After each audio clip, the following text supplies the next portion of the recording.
Hey everybody, Frugal Farmer here. I got some questions on my post guides. If you notice the T down there, it's screwed in and glued down there at the bottom, and it's the same length on the other side.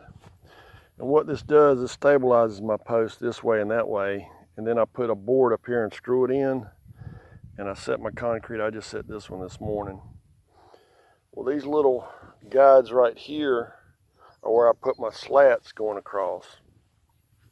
And this thing, it's a true 4 foot right to here. So my post, I don't have to measure all that and worry with that, and it'll hold it there. And what I do is I pour gravel in there, and if I have any extra little cement pieces, and there's one right there that didn't drop in, but I'll just kind of stuff it in there, and I get rid of that, and then I pour other cement on it, and I just pour a bucket of water on that, and I use my caught rainwater, so I just don't waste good water. And of course, rainwater is good water. It just comes out of the sky distilled. And so this one, it'll dry. This afternoon, I'll take the guides off of it, and the support post up here, this one going, I'll take that.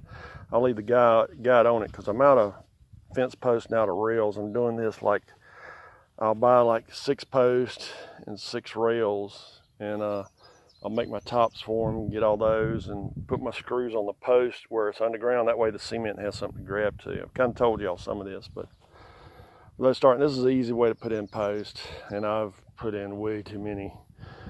And but this is just measured right, and at that point, all I got to do is put the rails on there. Sometimes my rails coming across are just a little bit too long, so I've got a battery operated sawzall. I just measure out because I want it to fall in the middle of this post, and then I'll just take and screw that in. Then another board will go up and down, and I'll show you that.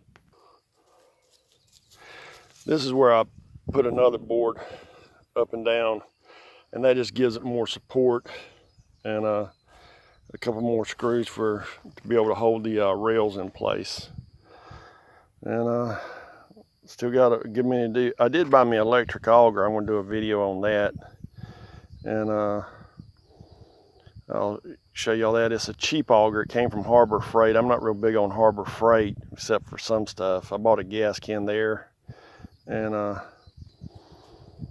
the auger, and I got the auger. Matter of fact, I used a coupon and got it cheap, and that saves my dig time. Where it took me about 25 minutes to post hole dig one of these, I'm down to about less than 5 minutes with the auger, and I've got a hole dug and it's set in place. So the auger's been a big help. It's going to make this job go a lot faster. And that is Duke. He's wanting that frisbee. I'll take. He's crazy about that frisbee, and I'll take and act like I'm petting him, and I'll grab his frisbee and throw it, and he'll run after it, but he kind of likes to play keep away with me.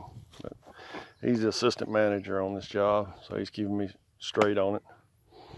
And you just tore up your frisbee, buddy. This is his 3rd frisbee, and bless his heart, he loves to catch that frisbee. Well, thanks for stopping by. Come back again when you will. Share, comment, like, hit that subscribe button. God bless.